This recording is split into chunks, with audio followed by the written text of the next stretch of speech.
Story, and I want to talk to you about. And how many of you have seen the movie Troy? Okay, with Brad Pitt. And in the movie, Brad Pitt plays this warrior, right? He's a Greek warrior, and he's being asked to fight in the Trojan War. And Brad Pitt is not sure what to do. And so he goes to the person that we oftentimes go to ask for advice. He goes to his mother. And he goes to his mother and he says, "I'm being asked to fight in this war, but I don't know what to do. I'm not sure what to do." And he says, "What should I do?" And she says, "Well, if you don't fight in the war, then you'll marry a beautiful woman, you'll have wonderful kids, you'll live a long life, and when you pass away, your children's children will remember you. And then their children will remember you. Okay? But after that, you'll be forgotten." Then she says, "If you fight in the war, you'll become one of the greatest warriors of all time. People will talk about you for millennium. Your name will be remembered. But the problem is, you won't come home." Meaning that he was not going to make it back home. He was going to die in the war. So what did he decide to do?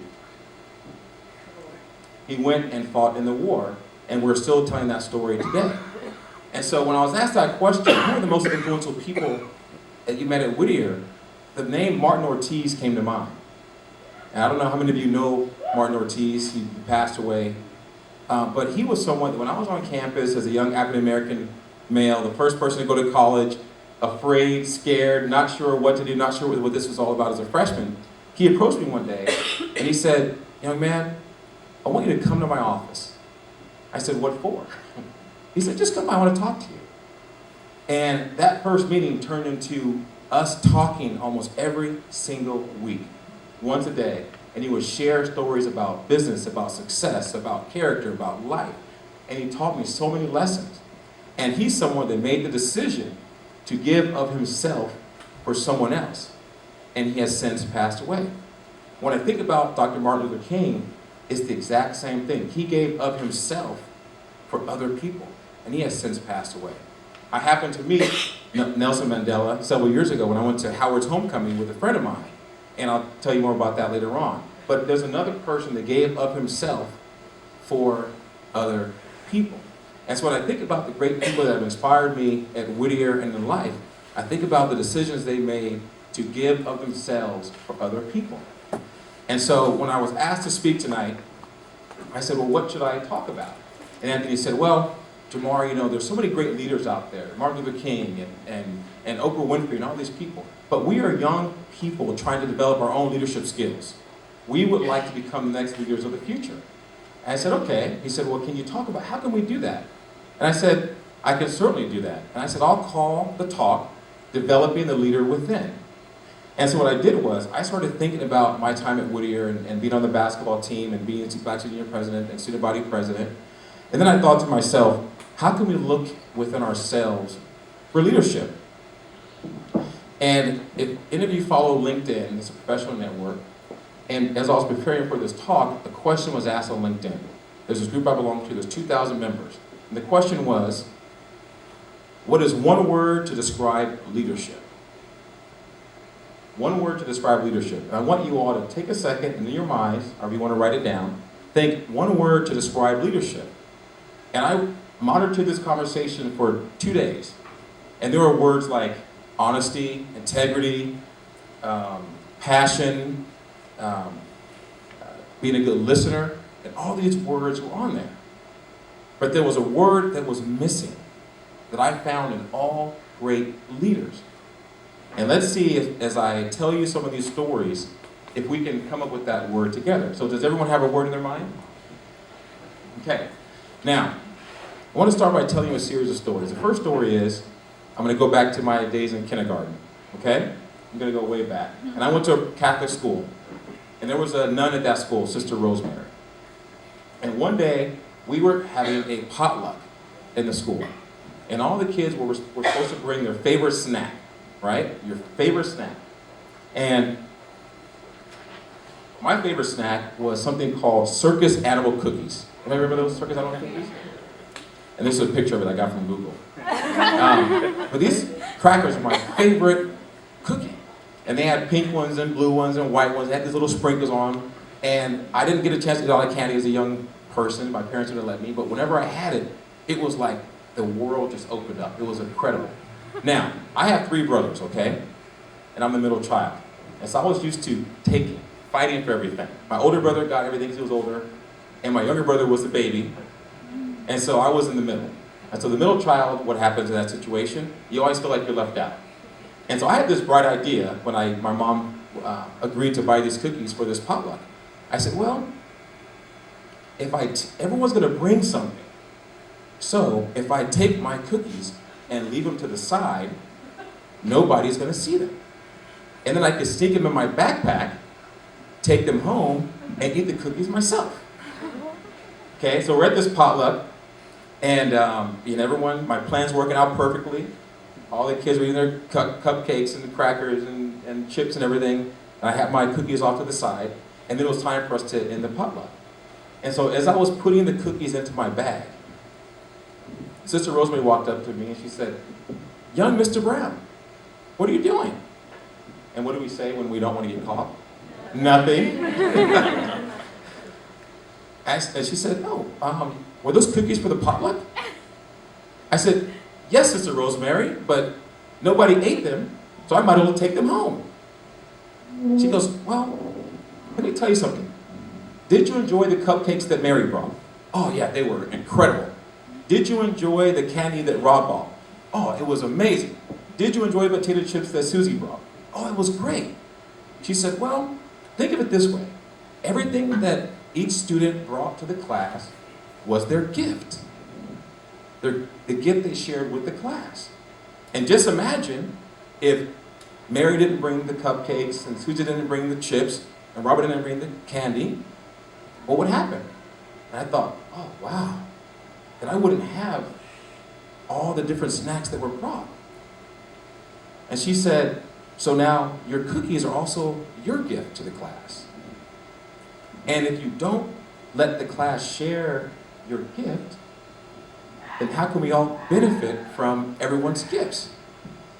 And that lesson stayed in my mind. And so when I got older, fast forward, when I was playing sports and things like that, I always thought to myself, let me provide my gifts to help other people. Let me provide what is inside me to help other people. And if everyone brought their gifts to the table, guess what? The entire team wins. So that was one story. Another story, can you think of the word that I'm thinking of yet? For leadership?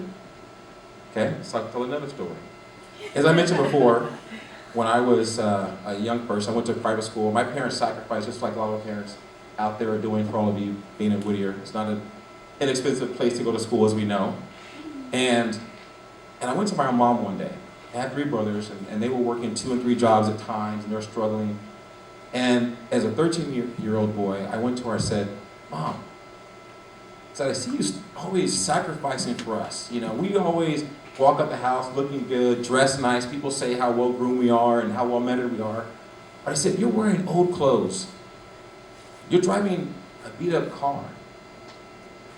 I'd never see you do anything for yourself." I said, "Don't you ever want to do something for yourself? Don't you ever get sick and tired of giving everything to your children?"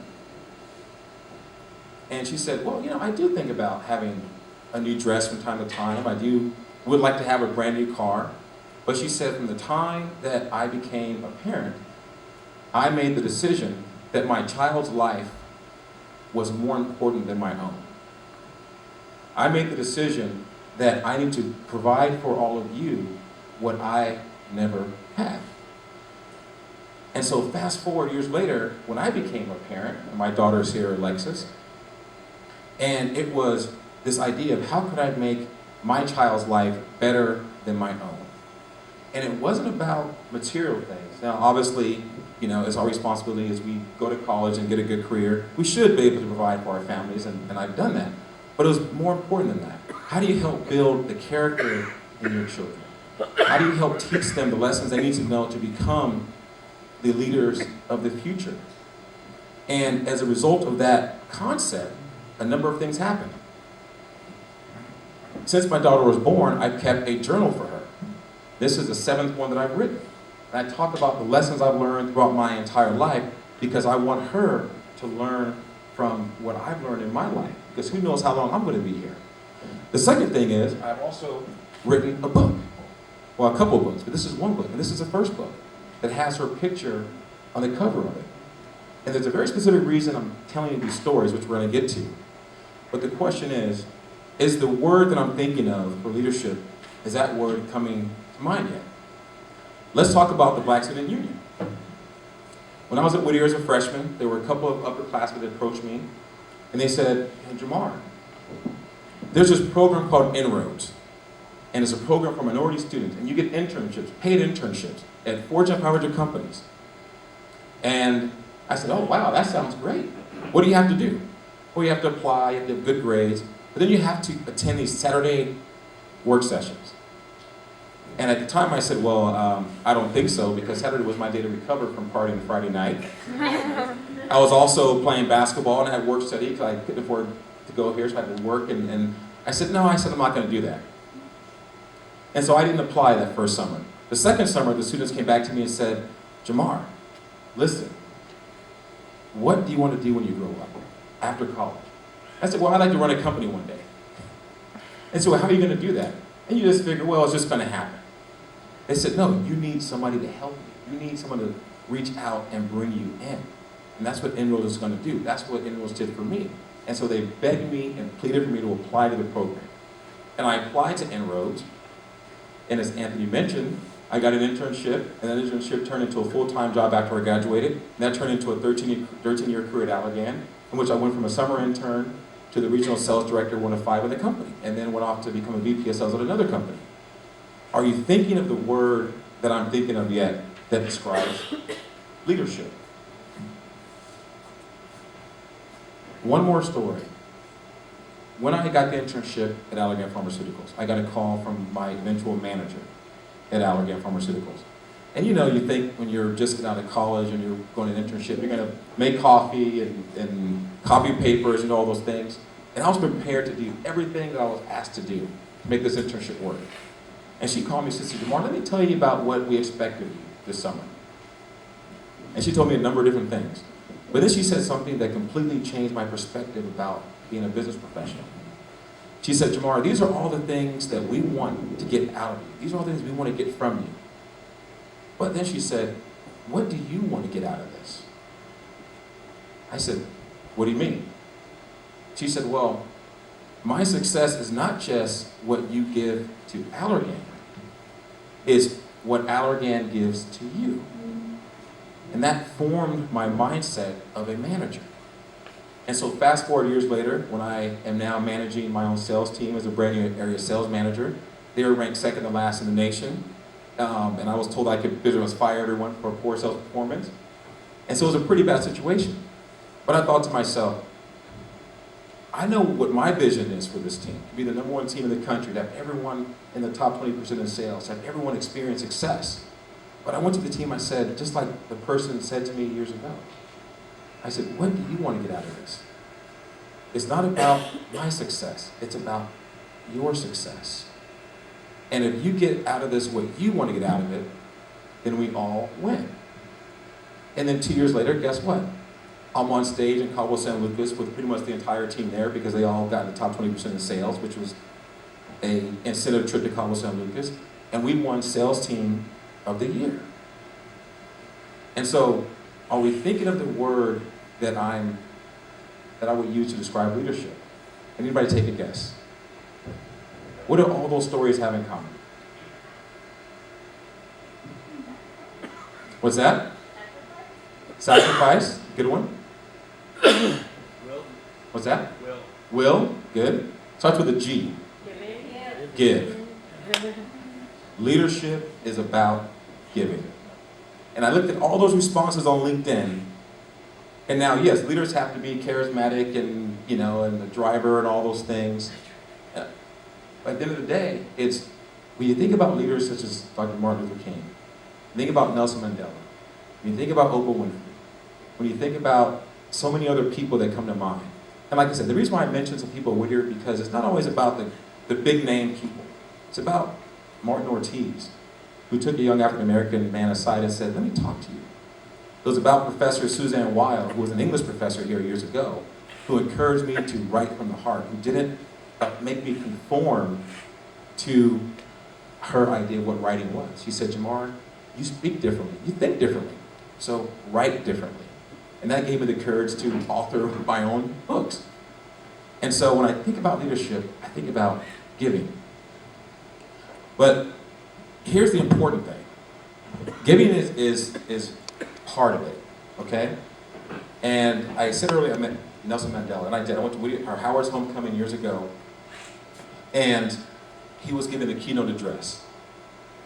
And somebody asked me earlier, well, how did you meet him? I said, well, I just walked up and met him. Just like how I met Bill Clinton and other people, and Quincy Jones. These are people that I was in the same environment with. I walked up to him and talked to him and said, hey, let me ask you a question about how you became successful. That's how I met Nelson Mandela. So he gave this talk, and I was just so inspired by it. I mean, I never felt that moved by anyone in my life. And he inspired me to really become a speaker myself because I felt there was something inside me. And so I walked up to him, and there was a crowd of people, and I just sort of got my way through. And I said, hey, Mr. Mandela, great talk. I said, tell me about, what I can do, because I was inspired to do something. I said, what can I do? How can I be a good person in the world?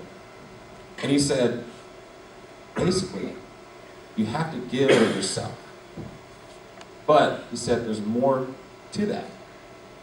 He said, the more that you are, the better you become, the more you can give. And so the question is, if leadership is about giving, how can we better ourselves so that we can give more? How can we better ourselves so that we can give more? And when I think about leadership, that's what I think about. How much are you giving? Because in this world, as you move throughout life, and I'm sure people can attest to this, there are givers and there are takers. There are people that walk into a room and they give something to that room. And there's people that walk into a room and they take something out of that room. To me, true leadership is the mark that you leave when you walk into that room, when you walk out of that room. Martin Ortiz left a mark on me that has lived with me ever since I met him. Sister Rosemary left a mark on me that lived with me ever since I met her. So who are the people in your life that you can look to that have left a mark in your life that has stayed with you your entire life? But the challenge is, now what are we going to do with that? We know what these leaders did for us, but now what are we going to in turn do for someone else? What are we going to give back to society? What are we going to give back to the world? And I want to dispel a myth before I close. And that myth is that there's only so much in the world. That the world is limited. That if the world is limited, which a lot of people think it is, then I have to get out of it what I want to get out of it before somebody else. Can you guys relate to that? Not you personally, but I'm sure you know people that are like that. Right? And so, let me dispel the myth of that. Because I like to be a living example of what I talk about. And one of the reasons why I bring my daughter everywhere I go is because I want to be a living example of what I say. So when I talk to you about my success in business and things like that, these are actual events that happened from someone that you know was in your chair in 1991 to 1995. So you can say, yeah, that person is real. And so that's why I share this. So the question is, what can we give of ourselves to help other people? And I want to close with one story. This is really important. A few years after I graduated college, I had a great job at Allergan Pharmaceuticals. I was making great money. And I went to visit a friend of mine in Northern California. And just for like a weekend visit, we're going to hang out and catch up on old times. And we were going to have a barbecue that afternoon. And so we get in the car to go to the store. And there's a little boy on a porch with this beat up Nerf football. He's kind of tossing the ball like this, right? And we kind of pass him, and something told me, to go talk to this little boy. So I told my friend to stop the car and back up. So we stopped the car, we backed up, and I just walked up to the boy. I said, hey, how are you? He said, good. So what's your name? My name is Robert, but my friends call me Little Rob. I said, Robert, what are you up to? He said, well, I'm just out here hanging out. I said, well, that's a pretty beat up Nerf football you have. I said, don't you have somebody to play with? He said, well, this Nerf football was given to me by my father. I said, oh, okay, well, where's your dad? Maybe he can play catch with you. He said, my dad passed away a year ago. I said, oh, okay. I said, do you have any brothers? He said, yeah, I have 2 older brothers, but they never have time for me. And he goes, I would really love how to play catch, but I don't have anyone that can teach me. I said, okay, I'll tell you what. When I get back from the store, I'll play catch with you. How about that? And his eyes lit up. And he said, oh, I would love that. And so I said, okay. He goes, but what about this beat up Nerf football? We can't play catch with this. I said, don't worry about that. So we go to the store, we come back, and the second we pull up, guess who's out waiting for us? Little Robert. And he had on this jersey that was too tight, and he had these little beat up elbow pads and knee pads, and he was so excited that I was back. And I said, Robert, you ready to play catch? He said, yes. I said, I have a present for you. I said, what is it? And I pull out this brand new Nerf football. He goes, is that for me? I said, yes, that's for you. And he got excited, and he got a little sad. He goes, well, what about my old Nerf football? I said, I'll tell you what, keep that old Nerf football. Your dad gave you that football. But I said, every time you look at that football, remember what we talked about today, right? And now I'm thinking in my mind, I'm going to teach this kid how to play catch, spend some time with him, no big deal. But over the course of the next hour or so, we're playing catch back and forth, and I start talking to him about my life. And he gets more and more curious about how I grew up and where I grew up. And I told him about, I grew up in San Diego. My parents didn't have a lot. They sacrificed, and I was able to go to college. He said, well, tell me about college. We talked about Whittier College and all the lessons I learned at Whittier College. And then he said, well, what do you do now? I said, well, I'm a pharmaceutical sales rep. He said, wow, what is that? And we spent more time talking about my life than we did talking about football. Even though he had told me, I forgot to mention this, that he wanted to be a professional football player when he grew up. And so we spent about an hour together, and then I had to go and this barbecue, and he said, wow, when are you going to come back? And I said, well, I don't know. I mean, I live in Southern California, I live in LA.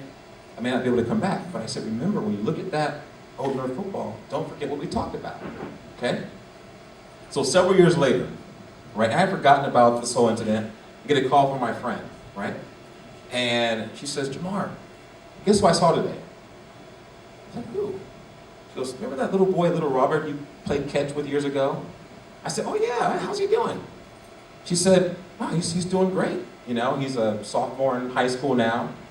And I said, wow, does he still want to be a professional football player? But he's really, doing well in sports. She said, no, he told me that he doesn't play football anymore. And I'm thinking, like, what happened to his dream? That's what he wanted to do. What happened? She said, well, when I talked to him, he said, I'm not playing football anymore because I'm more focused on my academics.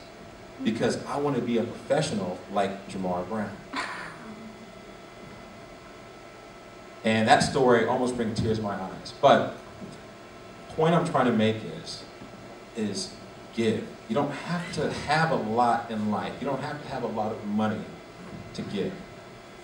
Give of yourself. You all have unique talents and gifts and skills and so many other things that you have to give to other people. And sometimes we forget that when we're called to do something, oftentimes it's not about us. It's about someone else. And think about the people in your lives that, what if they didn't take the time to give you something? To give you encouragement to go to Whittier College. To give you encouragement to keep persevering when those classes got tough. To give you the courage to keep persevering when there were layoffs at the job. Or any of those things. And so, if leadership is about giving, and we have things to give, then let's not forget Nelson Mandela's words to me, which is, the more that you are, the more that you can give. And that's what Dr. Martin Luther King talks about when he talks about the strength of your character, the strength of who you are. So, once again, we have unique gifts and talents and skills. And leadership is about giving them to other people. And the better we can make ourselves, the better professionals, the better students, the better friends, the better husbands, the better wives, the better leaders of organizations, the more that we can give to other people. And that's how you develop the leader within yourself. Thank you very much.